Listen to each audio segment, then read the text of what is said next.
El capítulo número 16.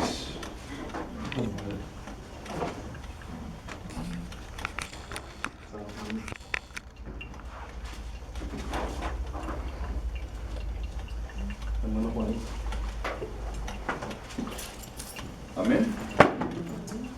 Austria, léelo, por favor. 16.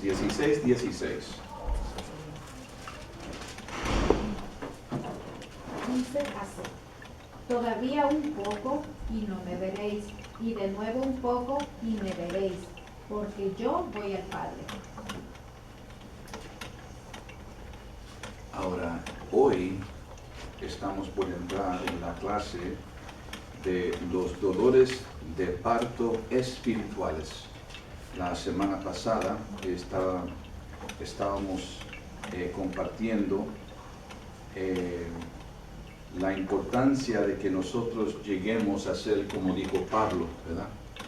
Que él llegó a tener esos dolores, y hoy quiero desarrollar lo que significa los dolores de parto espirituales. Vamos a orar. Hermana Juana, llévenos en oración, por favor.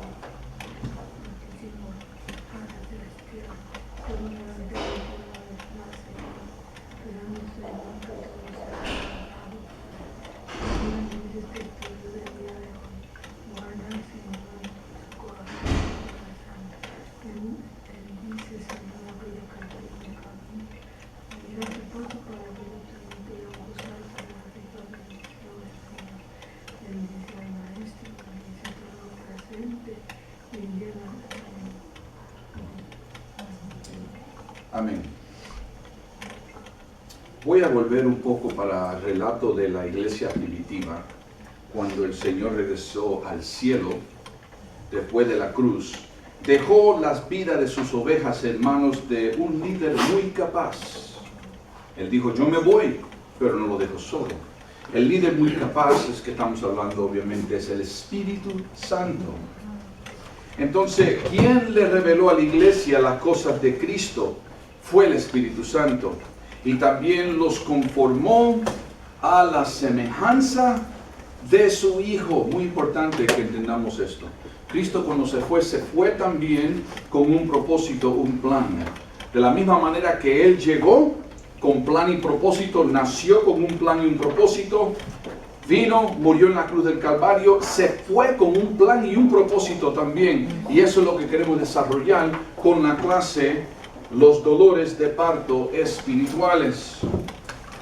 Leímos ya que en el Evangelio según San Juan, capítulo 16, versículo 16, Jesús se refirió a este proceso cuando dijo sus discípulos que pronto lo verían de nuevo porque Él iba al Padre.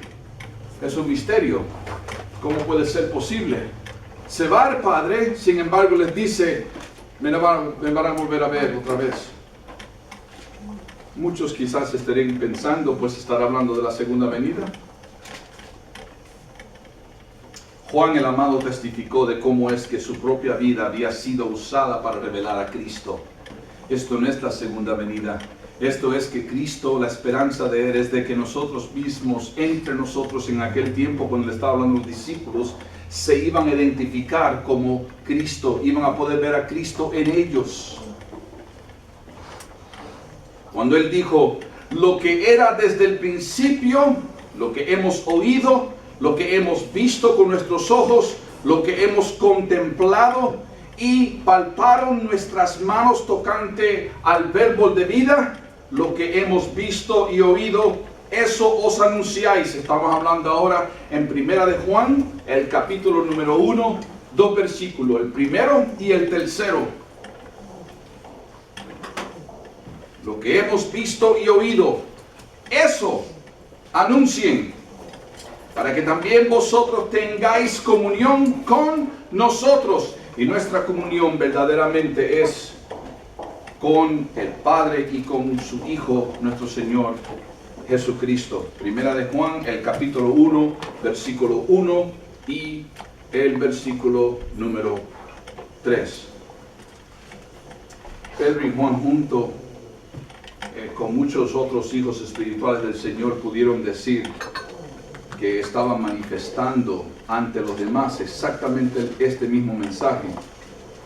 Milagros y carácter que habían visto personalmente en Cristo por varios años. Hacían esto, mis amados hermanos, para que otros pudieran tener la misma comunión que ellos también disfrutaron con su maravilloso Maestro, con su Salvador. Entonces, ¿por qué fue entonces que le quitó el Señor a sus discípulos su propia presencia física? ¿Por qué sería? ¿Alguien se podrá imaginar la escena teniendo a Cristo con uno joven, solamente de 30 y pico de años, y que de repente Él mismo quite su presencia de sus discípulos al morir en la cruz del Calvario e irse al Padre? ¿Cuál fue el propósito? Para que empezáramos a caminar por nosotros. ¿Qué fue lo que el Señor Jesucristo estuvo haciendo con los discípulos mientras estuvo con ellos? Enseñándonos.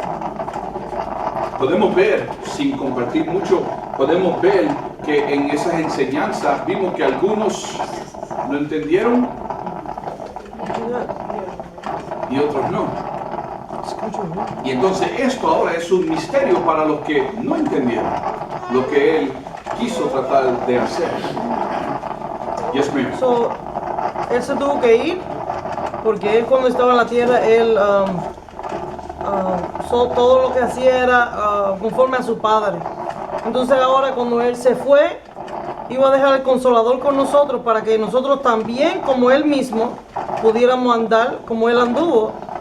Ahora nosotros vamos a cargar el Espíritu Santo y él cargaba a su Padre y el Espíritu. El Señor Jesucristo tuvo que dejar a sus discípulos porque Él ya no quería andar con ellos. La experiencia de andar con Él es gloriosa. Yes. Y hoy en día podemos decirlo, andar con Jesucristo es precioso. Pero escuchemos bien, esta no es la meta suprema del Señor. Él quería dejar de andar con sus discípulos para que ellos podían llevar al punto donde andaría en y a través de ellos. Ya no quería andar con ellos, quería andar en ellos. Y la única manera que lo podría lograr es ir y dejarlos. Su meta era para que nosotros también tuviéramos hoy en día la misma pasión de que Jesucristo ande en nosotros, no solamente acompañándonos, caminando con nosotros, sino que esté en nosotros. Volvamos a una conversación que hubo entre Juan y Pedro. Pedro, ¿qué haremos? Esto fue cuando el Señor ya los había dejado. Y le hace esta pregunta Juan a Pedro, ¿qué haremos? Y Pedro responde y dice, no lo sé, Juan, pero ¿recuerdas cómo es que discutíamos sobre quién sería el mayor? Si se pueden acordar de la historia, también pueden decir un amén. Si no, disfruten de lo que les voy a decir ahora. Esto fue una plática entre ellos dos. Jamás, Juan dice, jamás olvidaré yo cuando nuestro amado Maestro fue el único que se inclinó y nos lavó los pies a todos. ¿Se acuerdan de esa escena? Yes. Cuando Cristo, el Mesías, el Salvador, el Rey de Reyes, y ellos confundidos, hasta Pedro en una ocasión, ¿se acuerdan? No, ¿cómo va a ser posible? ¿Sí se acuerdan? Esta clase la hemos tenido. Pero el Señor Jesucristo, en su infinito amor y misericordia, se humilló a poder hacer este acto tan precioso que ahora lo vienen ellos a aprender. Él no tenía nada que perder, Él era el Rey. Él conocía su llamamiento y sabía que ninguna opinión cambiaría eso. nosotros nos esforzábamos por aprender a ser algo que no éramos y no nos podíamos humillar y servir. Esta es la plática entre Pedro y Juan. Él solo nos lavó los pies, Él solo no nos lavó los pies, sino que se humilló más de lo que nosotros podíamos entender. Se fue a la cruz por nosotros. Juan, ¿no fue maravilloso como ardía nuestro corazón cuando estábamos con Él? Juan, con lágrimas, responde, sí. Y también recuerdo cuántas veces llorábamos de gozo cuando Él dio esperanza al que no la tenía, vista a los ciegos, fuerzas a los cansados y aún vida a los muertos. Qué día más glorioso. Cuando llegamos, y que fue por casualidad, Pedro y Juan, cuando llegaron a Naín, a tiempo para detener el cortejo fúnebre del hijo único de esa pobre viuda. Cuánta compasión le mostró nuestro Señor al resucitarlo.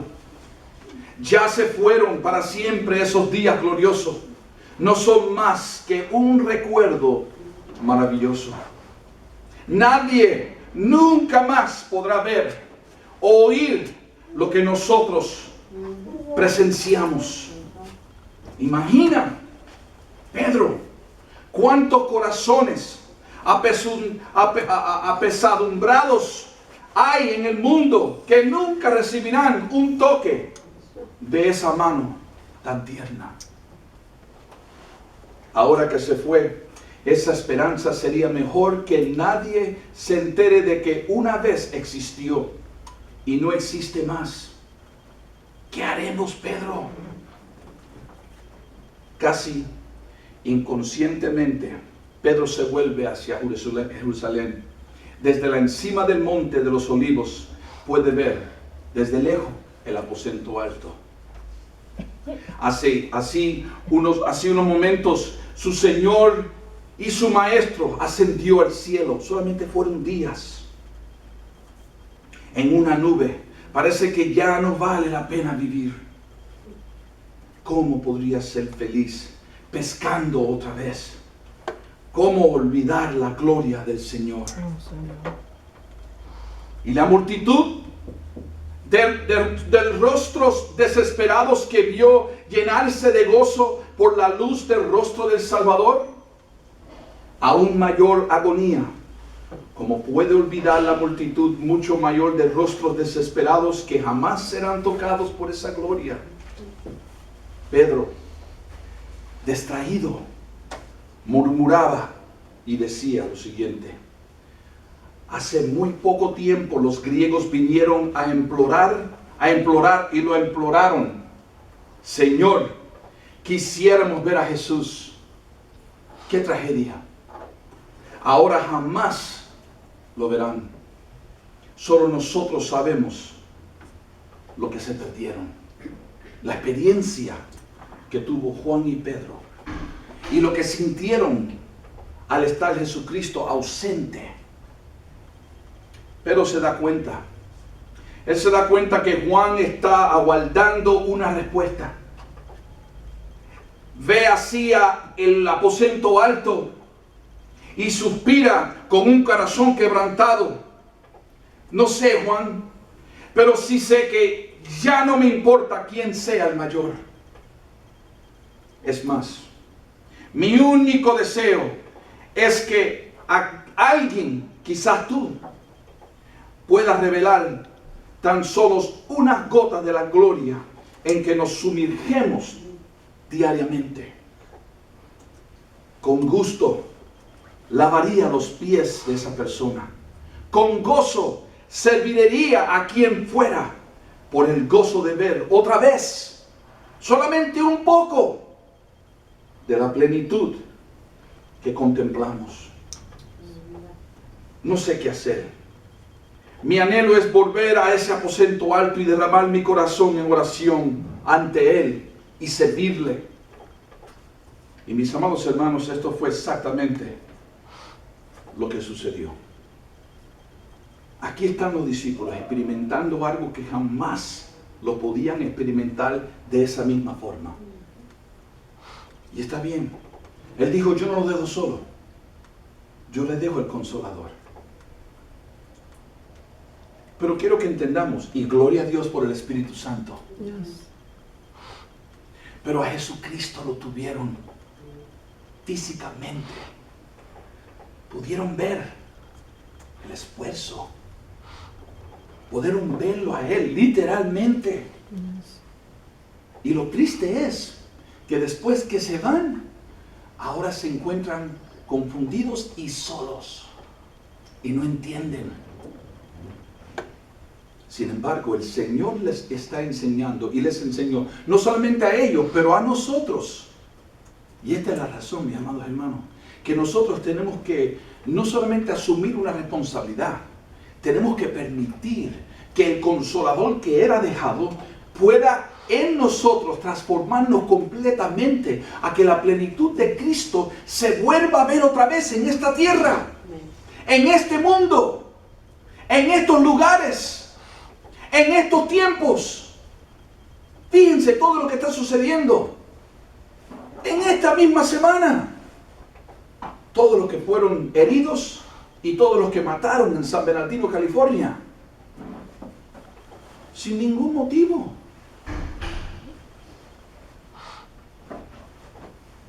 Me llamó un pastor esta semana, que conozco yo, y confundido. Hermano, ya ni sé qué podremos hacer. Tantas veces que hemos enseñado, tantas veces que hemos predicado, sin embargo, aquí hay un dilema muy grande. Aquí estamos ahora en una situación donde la palabra de Dios dice, sí, hermano, la palabra de Dios lo dice. Pero en vano es que tú sepas lo que dice la palabra y no tengas una relación con el autor de la palabra. Los que se confunden son los que no entienden los tiempos que estamos viviendo. Esto y mucho más se va a ver. ¿Y nosotros qué hacemos? Como los discípulos. Ay, bendito sea Dios. ¿Y ahora qué hacemos? Yo no puedo actuar. Yo no puedo hacer como hacía Cristo. Sin embargo, la palabra nos está diciendo y nos está enseñando que sí, nuestro anhelo, nuestro deseo, nuestra pasión tiene que ser buscar diariamente que la presencia de Dios esté en nosotros y no solamente con nosotros, sino en nosotros.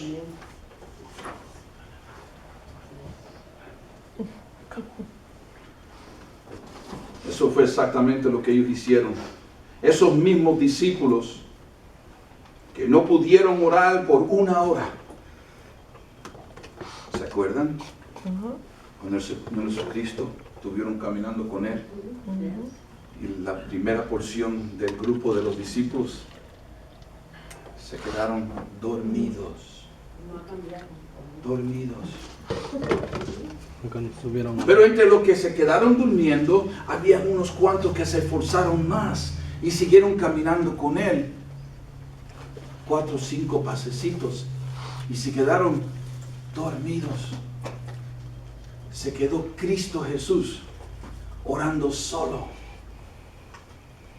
Pero cuando Cristo se fue de su presencia, de los discípulos, empezaron a anhelar una vez más cómo es y qué fue lo que Cristo hacía y cómo se relacionaba con el Padre. Ahí fueron aprendiendo. Y aunque en un tiempo ellos oraban solamente por una hora con Jesús en el huerto, pasaron los siguientes 10 días, dice la palabra. 10 días se la pasaron orando. 10 días. Llorando, esperando y meditando en el Señor y lo que es lo que Él había dicho. El Evangelio según San Juan, en capítulo 16, versículo 7.